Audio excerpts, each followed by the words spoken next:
Bienvenue dans le décor qu'on a trouvé pour réaliser un de mes vieux fantasmes, celui de vous parler de sexe. Mais dans l'espace. D'où ça sort ce sujet-là? Ben, venez faire un petit tour dans mon cerveau.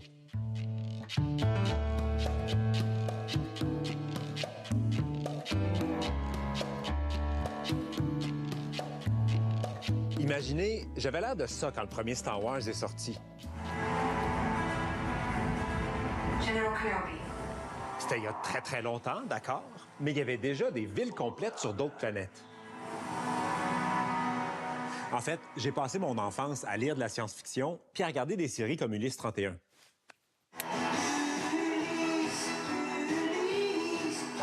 Là-dedans aussi, il y avait des familles, il y avait des enfants. Mais il me semble qu'il n'y avait jamais le mot sexe. Je sais pas trop comment tout ce monde-là arrivait là. Pourtant, c'est une question fondamentale.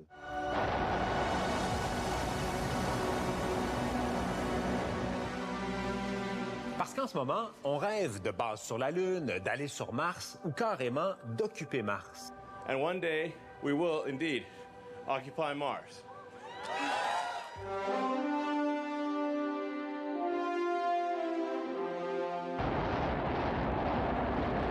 Bon, la première chose à savoir sur le sexe dans l'espace, c'est qu'il n'y a pas grand monde qui travaille là-dessus. Mais on est chanceux parce qu'on en a deux ici au Québec. Maria Santaguida et Simon Dubé sont deux amateurs de science-fiction, mais surtout des chercheurs en sexologie. Tu sais, la sexualité, c'est une des premières choses auxquelles on pense, puis une des premières choses qu'on vit. Puis pourtant, ça se retrouve tout le temps, une des dernières choses qu'on étudie. Qu'on parle de sexe sur Terre ou dans l'espace, c'est le même ingrédient de départ. Le désir, d'où il vient. C'est l'évolution, c'est social, c'est culturel. Ça peut être un stimuli auquel on réagit, ça peut être un fantasme auquel on pense. J'ai l'impression que tu me demandes de décrire Dieu. D'où il vient, c'est difficile à dire, mais c'est sûr qu'on va l'amener dans l'espace.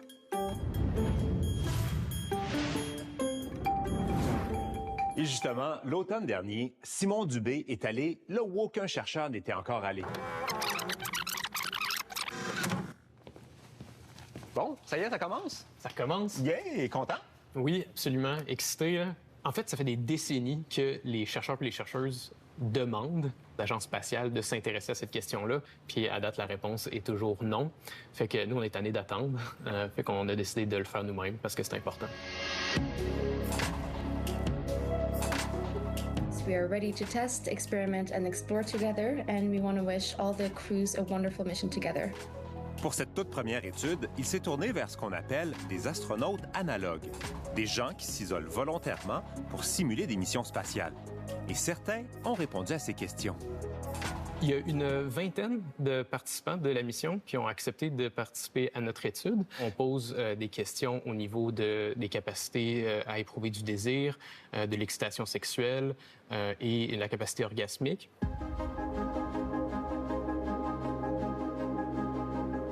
Évidemment, ce serait plus simple de demander aux occupants de la Station spatiale internationale. Mais ils sont occupés à autre chose.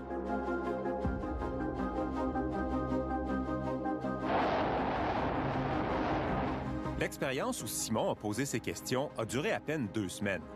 Mais ça a été suffisant pour confirmer certains de ses soupçons. Il y a une forme d'abstinence induite ou imposée par la mission. Mais c'est vraiment important de comprendre que le désir, l'excitation n'est pas complètement inhibé.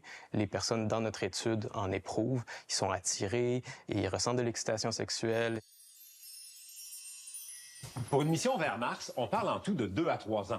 Alors disons qu'un coup de foudre, est-ce que ça peut aller plus loin?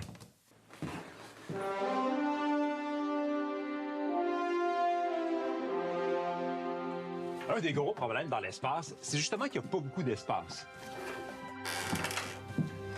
Quand j'étais petit, moi, un vaisseau spatial, j'imaginais que c'était énorme. Mais ce qu'on a construit de plus gros et de loin, c'est la Station spatiale internationale. C'est un couloir de presque 70 mètres avec quelques pièces sur les côtés. Pour un appartement, c'est grand, mais il y a 7 colocataires à bord. Disons que c'est pas l'endroit le plus propice. Si tu regardes la pièce où ils dorment, il y a une petite séparation. Ils ont leur sac de couchage. C'est très intime, mais pas au sens sexuel.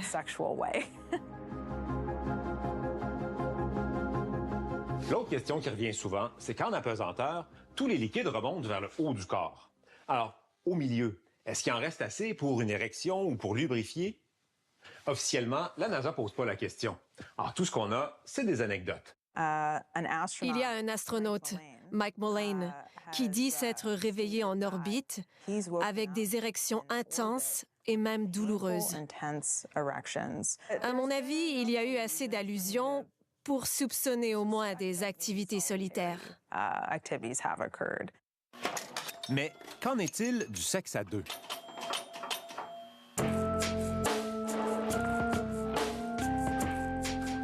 Bon, là, on passe aux choses sérieuses. Alors, les enfants, vous allez mettre vos deux mains comme ça, puis vos deux autres mains comme ça. Parfait. Faire l'amour en apesanteur, c'est sûr que ça va changer de la routine. Déjà, dans le Kama Sutra spatial, on peut pas vraiment dire qui est au-dessus ou qui est en dessous. Alors, il y a des positions qui reviennent un peu au même.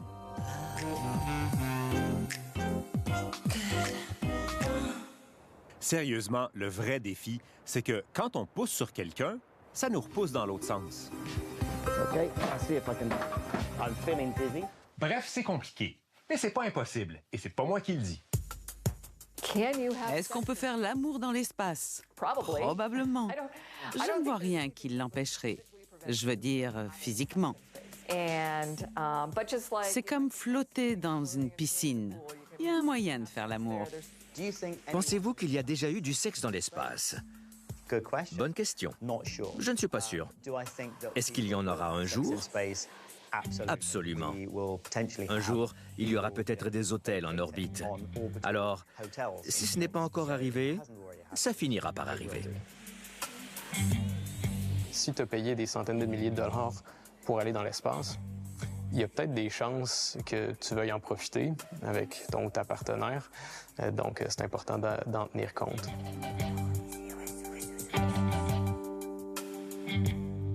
Et ça fait longtemps qu'on y travaille. Déjà en 2008, il y avait plein d'idées dans un épisode de la série documentaire The Universe. Et notamment le Snuggle Tunnel, le tunnel à câlin. C'est comme un gros tuyau de sécheuse rembourré à l'intérieur. They go in here. And then they're snuggling. Il y avait aussi une scène un peu loufoque où on testait des combinaisons spatiales pour deux.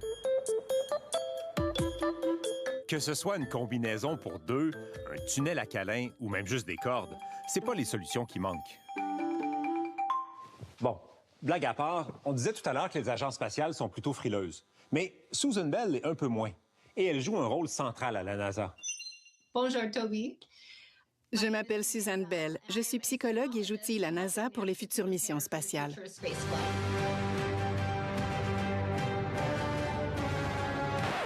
OK. Imaginez-vous sur une île déserte. Sauf qu'avec vous, il y a 3 collègues, la nourriture est rationnée, l'eau est rationnée et il n'y a pas de vol de retour avant 1 an. On est loin du paradis sur Terre. En fait, c'est exactement l'expérience que la NASA mène en ce moment. Ils ont imprimé en 3D une maison en ciment orange. Et pendant 1 an, 4 personnes vivent et travaillent comme s'ils étaient sur Mars. Un jour, des humains marcheront sur Mars. Même si la NASA étudie pas explicitement le sexe ou le désir, Susan Bell a accepté de nous en parler, mais à demi-mot. Je m'intéresse beaucoup aux notions d'intimité et de vie privée. La NASA aussi. Et elle a fait des études sur les relations proches entre les personnes. Être loin de ceux qu'on aime, vivre des émotions fortes ensemble, ça peut contribuer à former des relations proches dans l'espace. Des relations proches, ça peut arriver. Mais il y a une chose qui se passe systématiquement. Dans toutes les études en milieu analogue, en 3 mois, il y a au moins un conflit. On voit aussi que quand une équipe commence à se fracturer, ça ne fait qu'empirer. Et c'est ça qui m'empêche de dormir. Bon, là, c'est le bout où on fera pas de blague, parce que dans les cauchemars de Susan Bell, il y a un exemple québécois, celui de Judith Lapierre.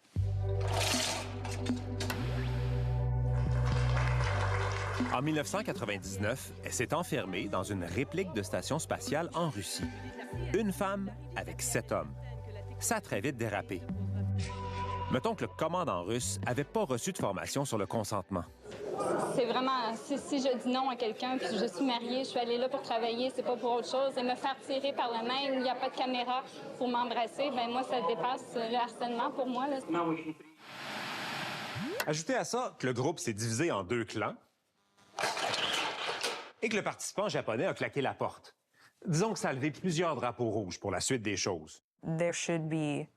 Il faut qu'il y ait des règles claires, peu importe les cultures, sur la manière de se comporter dans l'espace. Ce qui inquiète nos 3 chercheurs, c'est aussi l'impact d'avoir un couple dans une toute petite équipe. Ça peut être synonyme de jalousie, de favoritisme, de rupture aussi. Mais il y a des études qui montrent qu'être en couple, ça aide à s'adapter à des environnements extrêmes. Si on veut coloniser Mars, il va falloir envoyer des gens en couple ou qui veulent l'être. Qu'on parle de sexe en couple ou en solo, il ne faut pas oublier une chose. Que l'abstinence n'est simplement pas une solution viable. Les personnes vont trouver des moyens détournés d'assouvir leurs désirs, leurs besoins sexuels. Mais quand l'abstinence est imposée pour toutes sortes de raisons, oui, ça peut entraîner de la frustration, ça peut entraîner de la dépression, de l'anxiété. Et ça, dans les prochaines années, on va regarder si ça a un impact. Donc, les personnes qui ont un besoin plus grand d'intimité et de sexualité, comment ça affecte la façon qu'ils réagissent à des environnements spatiaux.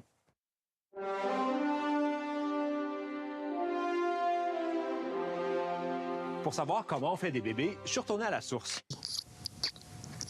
Mais évidemment, il manque un chapitre sur l'espace. Puts his penis inside the woman. Et c'est normal parce qu'on en sait très peu. En fait, on a testé différentes petites choses sur des espèces différentes. On a déjà envoyé dans l'espace des futures mamans souris. On a fait nager des spermatozoïdes, accoupler des guêpes et même éclore des œufs de caille. C'est vraiment mignon. Mais ce qui l'est moins, c'est que dans toutes les expériences, il y a des choses qui marchent bien, d'autres pas mal moins.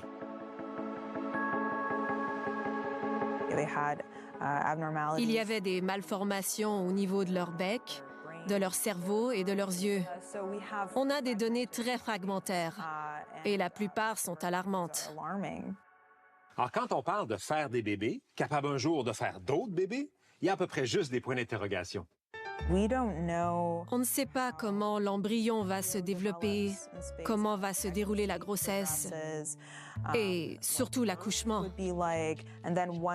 Et une fois que le bébé est né, est-ce que ses muscles, ses os et son cerveau vont bien se développer? Et au niveau social, est-ce qu'il va s'épanouir dans un milieu aussi isolé? Ça soulève plein de questions éthiques.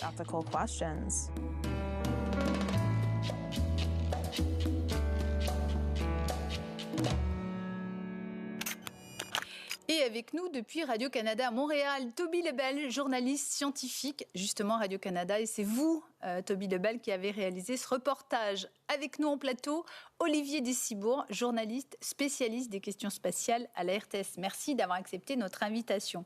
Première question à vous, Toby Lebel. Parler de l'intimité des astronautes, c'est aussi poser la question du sexe dans l'espace. Ça reste un tabou. Évidemment, quelque chose de pas facile à mettre en image. On le voit d'ailleurs dans votre sujet. Il a fallu vous montrer très inventif. Pouvez-vous nous raconter les dessous de la réalisation de votre reportage ? Oui, bonjour Dominique. Effectivement, c'est un sujet qui me tenait très à cœur. Ça faisait 10 ans que j'en parlais à l'équipe. J'attendais le bon moment. J'accumulais les articles. J'étais en contact avec le chercheur Simon Dubé depuis quelques années. Quand sa première expérience s'est mise en branle, on s'est dit, bon, ouais, d'accord, c'est une expérience assez courte. On n'aura pas réponse à tout. Ce qui est intéressant, par contre, c'est qu'enfin, on pose des questions directes. Ce sont les premiers pas. Alors, on a plongé. Vous le disiez, c'est un sujet pauvre en images. On a bien cherché. Donc, pour le reportage, donc, vous l'avez vu, on s'est amusé un peu avec mes photos d'enfance, avec mon amour de la science-fiction. Mais reste que, comme adulte, quand j'entends la NASA parler de base sur la Lune ou Elon Musk de ville sur Mars, de ville autosuffisante sur Mars, je trouve que c'est important de rappeler que c'est pas qu'une question de technologie. Puis oui, le sexe et la reproduction, ça reste un peu dans l'angle mort de tout ça. Une question pour Olivier Descibourg. Alors, moi, quand on a préparé cette émission, on m'a dit, voilà, c'est dingue, c'est vraiment un thème qui m'intéresse beaucoup. depuis longtemps. En 2026, c'est toujours un sujet aussi difficile à traiter sur lequel personne ne veut communiquer.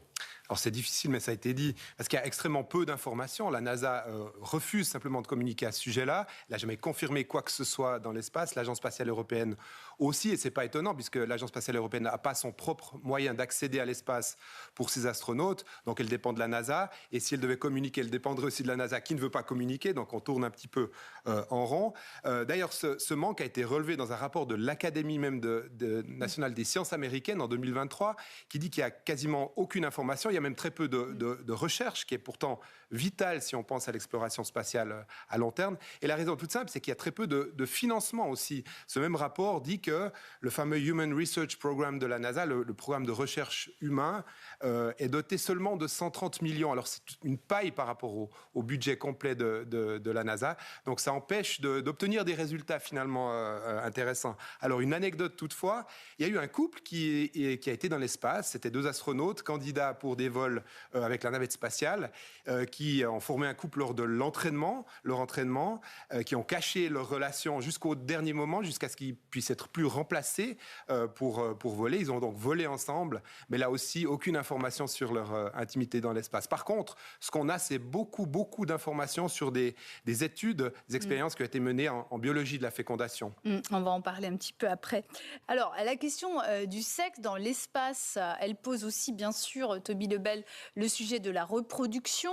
Elle est encore plus fondamentale quand on évoque le futur de la vie sur Mars ou sur la Lune. Et là, on voit que les tests qui ont été faits, notamment sur des cailles, on le voit dans votre reportage, sont loin d'être concluants. Exact. Et à la limite, même si les tests l'avaient été, ça aurait été une bonne nouvelle pour l'écaille. Ça ne dit pas grand-chose sur nous. Et il faut se rappeler qu'on testait uniquement une toute petite partie du processus, le développement de l'embryon, l'éclosion. Alors, on a comme ça des informations très, très fragmentaires sur la forme des ailes de certains insectes, sur la mobilité des spermatozoïdes et tout ça. Mais ce sont quelques pièces d'un immense casse-tête. Et je pense qu'on l'oublie, là, sur Terre, ça semble très simple. Moi, j'ai eu de la chance. J'ai fait 2 enfants, ça s'est très bien passé. Mais on oublie qu'il y a en réalité énormément, c'est un processus extrêmement complexe, plein de choses peuvent dérailler. Alors, on a très, très peu d'informations et on l'évoque un peu dans le reportage, il faut penser après tout le développement d'un enfant. Il doit grandir, il doit développer ses muscles. Les astronautes doivent passer des heures tous les jours à faire des exercices. Essayer d'imposer cette discipline-là à un enfant de 2 ans, ce ne sera pas facile. Justement, Olivier Dessibourg, il y a des expériences qui ont été faites relativement récemment sur la fécondation. Quelles ont été les conclusions ? Effectivement, ça fait 50 ans qu'on fait ces expériences. La dernière en date, une des dernières en date, elle date de quelques semaines, sur des spermatozoïdes. On voulait tester s'ils survivaient, s'ils gardaient leur mobilité. Alors oui, ils survivent, oui, ils gardent leur mobilité, mais ils sont complètement désorientés dans l'espace. Ils ont perdu le nord, comme on dit. Ils ont perdu le nord.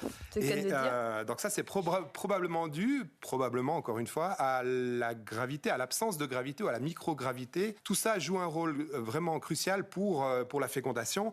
Alors le problème était pris dans l'autre sens aussi. On a envoyé des embryons de souris, par exemple, sur l'ISS pendant quelques jours pour voir si la microgravité avait un effet. On les a rapatriés sur Terre. Ces embryons ont pu donner naissance ils ont pu être implantés sans anomalie majeure, mais bon, c'était seulement quelques jours dans cette station spatiale internationale. Donc, il manque beaucoup de données encore à ce sujet-là. Il y a des expériences contradictoires. On a fait des expériences sur des œufs de grenouilles qu'on a pu faire se développer jusqu'à un certain stade.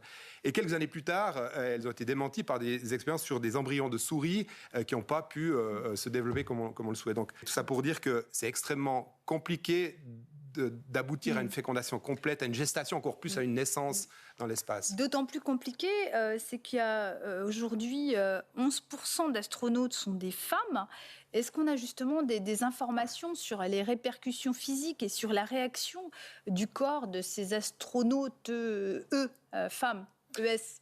Alors, c'est effectivement une grosse inégalité que vous mentionnez là. Il y a à peu près un facteur 10 entre les hommes et les femmes, 10 fois plus d'hommes que de femmes qui ont été dans l'espace. D'autant plus que ces femmes, elles avaient un certain âge, à peu près la quarantaine, donc plus à une période de leur vie où c'est optimal pour procréer, en termes de fécondation. Elles prenaient aussi des contraceptifs hormonaux pour éviter d'avoir leur menstruation dans l'espace. Donc tout ça n'est pas idéal, évidemment, pour faire des études sur la fécondation dans l'espace. Cela dit, effectivement, la question se pose aussi d'une autre menace dans l'espace, celle du rayonnement cosmique. C'est ces particules de très haute énergie qui viennent du Soleil, mais aussi du fin fond de la galaxie, qui peuvent endommager nos organes, nos cellules. Alors sur Terre, on est protégé puisqu'on a la magnétosphère, le bouclier magnétique, et donc on n'est pas impacté. Mais dès qu'on sort de ce bouclier, qu'on va dans l'espace, qui plus est sur Mars, pour des très longs voyages, on peut être impacté, nos cellules peuvent être impactées, et sur les femmes, clairement aussi, notamment sur les ovaires, qui sont des cellules très sensibles. Et là, il y a une étude toute récente qui vient de montrer qu'effectivement, ce rayonnement cosmique pouvait réduire jusqu'à 50% la réserve de follicules, donc de potentiels ovocytes, chez les femmes. Donc, quelque part, accélérer leur ménopause pour un très long voyage vers Mars. Donc ça non plus, ça plaide pas en faveur d'une bonne fécondation dans l'espace. Toby Lebel, vous nous disiez quand on préparait cette émission que finalement la NASA, qui était très réticente à évoquer le sujet, aujourd'hui se montre un petit peu plus ouverte sur le dossier. Pourquoi ? Oui, un tout petit peu, parce qu'effectivement, il y a une réticence historique. Je pense là-dessus qu'il faut distinguer peut-être les institutions des chercheurs. Susan Bell, à qui on a parlé, s'intéresse depuis toujours aux dynamiques d'équipe. En fait, c'est la NASA dans des environnements très, très complexes. C'est la NASA qui l'a recrutée en vue de missions sur Mars. Alors, elle, évidemment, sur le plan personnel, le sexe, la reproduction, la question des couples, des dynamiques d'équipe, ça l'intéresse. D'ailleurs, elle voit un peu dans son embauche la preuve que la NASA se rend à l'évidence, ou en tout cas fait un premier pas, pour des missions de 2-3 ans comme celle vers Mars. La psychologie va jouer un rôle crucial. L'élément aussi qui est différent par rapport à ce qu'on a vu, par exemple, sur la Lune avec Artemis, c'est que les délais de communication peuvent être très, très longs. Donc, il y a beaucoup moins d'assistance possible à partir de la Terre. Donc, l'équipe doit être autonome, gérer ses conflits à l'interne. Et ça, déjà, c'est un énorme défi pour les gens qui les préparent, qui les entraînent et tout ça. Alors, imaginez ajouter là-dedans des couples, de la sexualité, ça peut créer beaucoup... Mais de toute évidence, elle le disait elle-même, si on est sérieux avec des projets de colonie, il va falloir qu'un jour, il y ait des couples. Et si ça ne vient pas des agences spatiales, ça viendra de l'entreprise privée parce qu'il y a une course qui s'est bien installée. Alors, il faut s'y préparer, il faut commencer à y réfléchir et je pense qu'il va se faire des petits pas comme ça. Simon Dubé, qui est plus libre, donc notre chercheur qui est plus libre de s'attaquer à ces questions-là, disait c'est des questions qui sont très, très longues, faire de la recherche en psychologie, en sexologie. Alors, le meilleur moment pour commencer, c'était hier. Le deuxième meilleur moment, c'est aujourd'hui. Olivier Dessibourg, justement, pour rebondir sur le reportage de Toby Lebel, on parle de l'agression sexuelle subie par l'astronaute québécoise Judith Lapierre. C'était pendant une session d'entraînement. On voit aussi le poids de la gestion des vols habités. Est-ce qu'aujourd'hui, c'est quelque chose sur lequel, j'imagine, travaille beaucoup la NASA et l'ESA, le choix de l'équipage? Est-ce qu'il y a une formation justement en gestion du conflit, en gestion aussi du rapport aux femmes, notamment?